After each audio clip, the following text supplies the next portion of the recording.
Hello guys, आज ऋग्वैदिक काल में हम पढ़ने वाले हैं भगवान जो थे ऋग्वैदिक काल में वो कैसे थे और ऋग्वैदिक काल के कुछ फैक्ट जो हैं उनके बारे में हम पढ़ेंगे।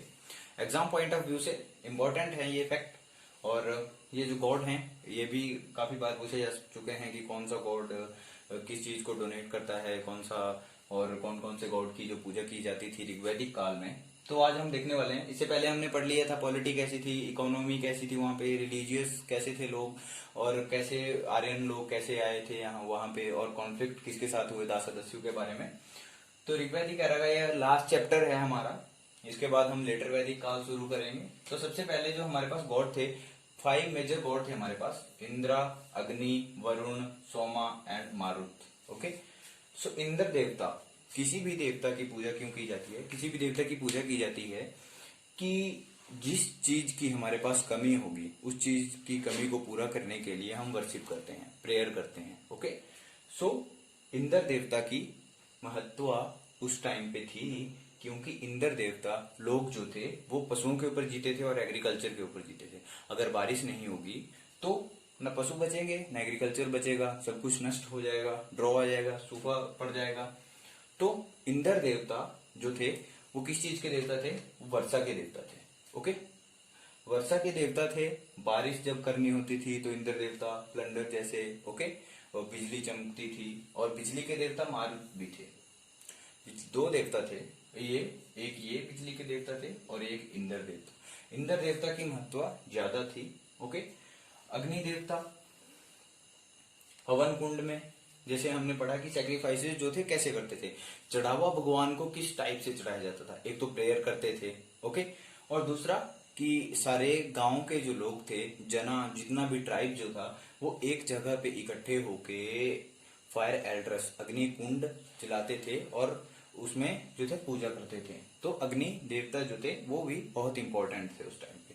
और पानी के देवता वरुण देवता, ओके, वरुण देवता जो थे वो पानी को डोनेट करते थे। ओके। सोमा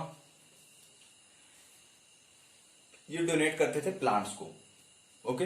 प्लांट्स ऑक्सीजन मिल रही है उस टाइम पे, इतने एडवांस नहीं होती थी साइंस, बट उस टाइम पे जड़ी बूटियों का यूज तो करते ही होंगे। और बाकी जो थी पेड़ों से वो बहुत ज्यादा चीजें लेते थे जैसे वेजिटेबल्स और वगैरह, तो प्लांट्स की पूजा करते थे। सोमा प्लांट्स, ये इंपॉर्टेंट है हमारे पास। ओके, क्योंकि ये कॉमन है, इनका सभी को पता होता है, लेकिन ये सोमा और ये मारुत, ओके, तो इनका पता नहीं होता है। तो ये हमारे प्लांट्स को डोनेट करते हैं और ये प्लंडर्स, ओके, बिजली को। तो important fact about Rigvedic era. Okay. So first is text. Text कैसा था? Text was Indo European language. Indo European language was formed, और इंडो यूरोपियन लैंग्वेज जो थी वो हमारे पास आई थी। ओके। तो ये आई थी ऋग्वैदिक एरा के टाइम पे। इंडो यूरोपियन टेक्स्ट मतलब जो कुछ भी वहां पे लिखा गया था, हमारा गायत्री मंत्र, मंडल्स जो लिखे गए थे, मंडल्स कितने थे ये भी हम पढ़ेंगे। तो जो मंडल्स लिखे गए थे वो इंडो यूरोपियन लैंग्वेज में लिखे गए थे। ओके। सो हमारे पास मंडल कितने थे? 10 मंडल थे हमारे पास। ओके। ये आता है एग्जाम में, कई बार पूछा गया है कि हमारे पास मंडल कौन कौन से हैं और कौन कौन से ओल्डेस्ट वन हैं और कौन कौन से लेटेस्ट वन हैं। ओके।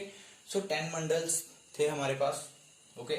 तो सबसे पुराने मंडल जो थे, सेकंड और 7, ये पुराने वाले। सबसे ओल्डेस्ट एडिशन जो था मंडल्स का, ओके, वो था 2 और 7। और सबसे जो नए वाले थे, नए डिस्कवर हुए थे और नए जो जुड़े थे हमारे साथ, okay, 1 to 10, okay, latest edition जो थे हमारे पास। और गायत्री मंत्र जो लिया गया है वो मंडल से लिया गया है। कौन से मंडल से लिया गया है? 3rd से। तीसरे वाले मंडल से गायत्री मंत्र लिया गया है और गायत्री मंत्र को लिखा किसने है? विश्वामित्रा। ओके।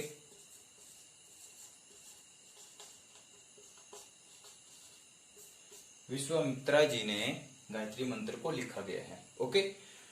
सो जो ओल्डेस्ट ईरानियन टेक्स्ट जो था हमारे पास, इससे पहले जो था हमारे पास ईरानियन आए थे, तो ईरानियन जो अपने साथ ओल्डेस्ट जो टेक्स्ट लेके आए थे, जो बुक्स, जो उनकी जो लिपि हुआ करती थी, लिखने की जो एक शैली हुआ करती थी, उसको बोलते हैं अवस्था। अवस्था क्या था? ओल्डेस्ट ईरानियन टेक्स्ट जो था। तो ये था ऋग्वैदिक एरा के बारे में। ओके, तो ऋग्वैदिक काल को जो है हमने पूरा कंप्लीट कर लिया है। अब हम स्टार्ट करेंगे लेटर वैदिक काल। तो लेटर वैदिक काल में हम देखेंगे कि हमारे पास जो था वो कैसे कैसे जो था, एक ट्राइब जो थी वो एक पॉलिटिकल स्टैंडर्ड से उठे, कैसे कैसे हमारे पास जो थे वो लोग कितने ज्यादा फैले थे, कहाँ